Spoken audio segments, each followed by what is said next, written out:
Hello अस्सलाम वालेकुम। आज हम इस वीडियो में डिस्कस करेंगे मॉलिक्यूल्स को और classification on the basis of nature, atomicity and size of molecules. मतलब डिफरेंट बेसिस पे इसकी क्लासिफिकेशन करेंगे, लेकिन इससे पहले मॉलिक्यूल्स को एक दफ़ा रिवाइज कर लेते हैं कि मॉलिक्यूल्स क्या होते हैं, फिर हम क्लासिफिकेशन करते हैं। मॉलिक्यूल्स हमारे पास होते हैं, जैसे कि हमने लास्ट वीडियो में मॉलिक्यूल्स को डिस्कस किया है डिफरेंस में कि मॉलिक्यूल्स ग्रुप ऑफ एटम्स होते हैं, ठीक है, and that atom can be same और डिफरेंट, कि आपके पास वो सेम भी हो सकते हैं एटम्स जिनका ग्रुप होगा और डिफरेंट भी हो सकते हैं। अब हम इसको लिख लेते हैं कुछ पॉइंट्स इसके। फर्स्ट पॉइंट ये कि मॉलिक्यूल्स क्या होते हैं, ग्रुप ऑफ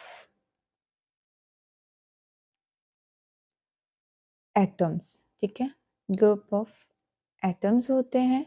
और एक और पॉइंट इसका जो आपने याद रखना है वो ये है कि ये एग्जिस्ट करते हैं इंडिपेंडेंटली, ठीक है, मॉलिक्यूल जो होते हैं can exist independently, so can exist independently, कि हमारे पास मॉलिक्यूल ग्रुप ऑफ एटम्स होंगे, ठीक है, और ये एग्जिस्ट कर सकते हैं इंडिपेंडेंटली, आज़ादाना तौर पे रह सकते हैं। जैसे कि हमने ग्रुप की बात की, ग्रुप ऑफ एटम्स की, तो हमारे पास H2 हो सकता है, ठीक है, जैसे hydrogen hydrogen same kind of atoms हैं, वो मिलते हैं तो वो मॉलिक्यूल बना सकते हैं। डिफरेंट भी हो सकते हैं, जैसे कार्बन डाइऑक्साइड में है कार्बन और ऑक्सीजन मिलता है तो कार्बन डाइऑक्साइड बना रहे, जैसे वाटर में है, ठीक है, ये मॉलिक्यूल्स के एग्जांपल हो गए। अब हमारे पास आता है इसकी क्लासिफिकेशन।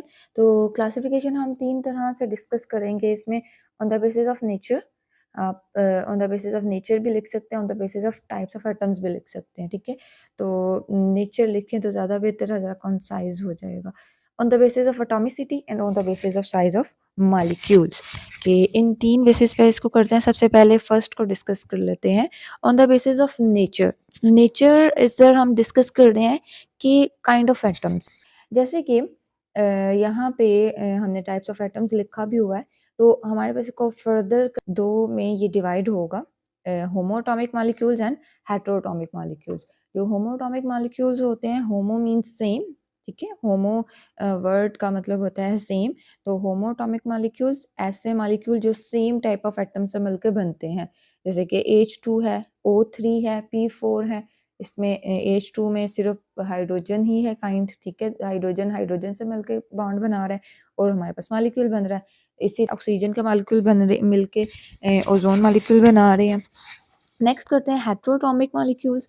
तो हेट्रोटॉमिक मॉलिक्यूल्स हमारे पास ऐसे मॉलिक्यूल्स होते हैं, हेट्रो मतलब होता है डिफरेंट, तो हेट्रो डिफरेंट आइटम्स मिलते हैं तो मॉलिक्यूल बनता है, तो उसको हम हेट्रोटॉमिक मॉलिक्यूल्स कहते हैं। जैसे कि हमारे पास HCl है, HCl में एक H है एक Cl है, डिफरेंट काइंड है, तो इसको हम हेट्रो मॉलिक्यूल एटॉमिक मॉलिक्यूल बोल देंगे।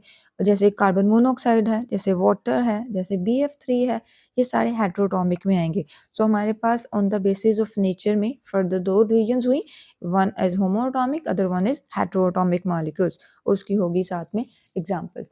नेक्स्ट देखिए, नेक्स्ट हमारे पास जो सेकंड है वो है on the basis of atomicity. Atomicity हमारे पास होता है कि एक जो मॉलिक्यूल है उसमें नंबर ऑफ एटम्स कितने प्रेजेंट हैं, ठीक है। ये एमसीक्यूज में आपसे समटाइम पूछ लिया जाता है इसका कि हमारे पास फॉर एग्जांपल, जैसे मैंने यहाँ पे एग्जांपल वाटर, ग्लूकोज NH3 लिखा हुआ है, तो इसकी कितनी एटॉमिसिटी है। तो वाटर के केस में चेक करें कि वाटर के केस में 2 हाइड्रोजन है और 1 ऑक्सीजन है, तो कितने मॉलिक्यूल कितने एटम्स बने, ये हमारे पास 3 बने, तो इसकी एटॉमिसिटी क्या होगी, 3 होगी। ग्लूकोज देखें, ग्लूकोज में 6 कार्बन है, 12 हाइड्रोजन है और 6 ही ऑक्सीजन है, तो टोटल हमारे पास एटम कितने हैं इस एक मॉलिक्यूल में, ये हमारे पास 24 हुआ, तो हमारे पास 24 इसकी एटॉमिसिटी है। इसी तरह आपको एमसीक्यूज में पूछा जा सकता है कि what is the atomicity of NH3, ammonia, तो आप लोग ये बताएंगे कि अमोनिया की क्या एटॉमिसिटी होती है। अच्छा, इस बेस पे कि कितने एटम्स होते हैं मॉलिक्यूल में, हम इसको फर्दर डिवाइड करते हैं दो डिविजन्स में, like monoatomic molecules and polyatomic molecules. Mono का मतलब होता है one, one atom single entity के तौर पे ये क्या एग्जिस्ट कर रहा होता है और स्टेबल होता है, ठीक है। जैसे कि फॉर एग्जांपल इसमें अगर हम एग्जांपल्स लिखें तो हम इसमें लिख सकते हैं जैसे helium, neon, organ, krypton, xenon, radon, noble gases, ठीक है। तो नोबल गैसेस आप डायरेक्ट देख नोबल गैसेस लिख लें, आगे ये लिख लें। और इसके अलावा और क्या हो सकता है, कुछ हमारे पास मेटल्स भी होती हैं, सो सम मेटल्स, इसमें एक और एग्जांपल ये भी आएंगी। तो सम मेटल्स जैसे कि हमारे पास कॉपर है, ठीक है, जैसे कि कॉपर है और जैसे कि सिल्वर है। तो इसको एक स्पेसिफिक कंडीशंस प्रोवाइड करते हैं, उसमें ये मेटल्स जो है as a mono atomic molecule के तौर पर एग्जिस्ट करती हैं। इसमें कोई भी केमिकल बॉन्ड नहीं होता है, सिंगल एटम की फॉर्म में ये एग्जिस्ट कर रही होती हैं और स्टेबल होती हैं। नेक्स्ट पॉली एटॉमिक मॉलिक्यूल्स की बात करते हैं।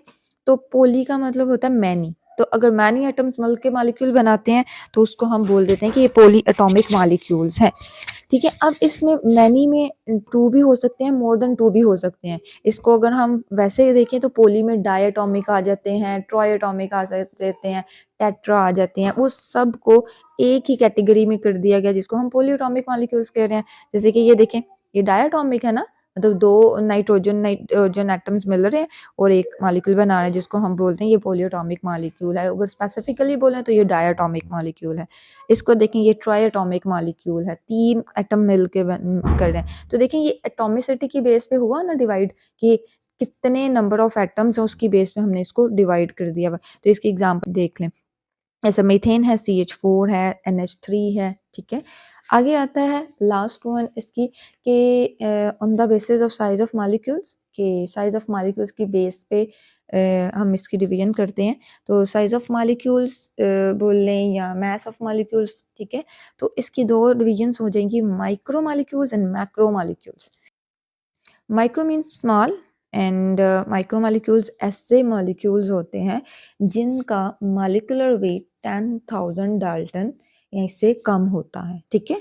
एक रेंज होगी ना, ये रफली एक रेंज आपको बता रही हूँ कि कितना, ठीक है। ये तो कहते हैं कि जिनका स्मॉल साइज होता है, स्मॉल वेट होता है या मैस होता है, तो उसको हम माइक्रो मॉलिक्यूल्स कहते हैं। तो किस रेंज में, तो वो रेंज में आपको बता रही हूँ कि 10,000 डाल्टन या उससे कम होगा तो उसको माइक्रो मॉलिक्यूल्स की कैटेगरी में फॉल करेंगे, और अगर उससे ज़्यादा होगा तो मैक्रो मॉलिक्यूल्स की कैटेगरी में फॉल करेंगे।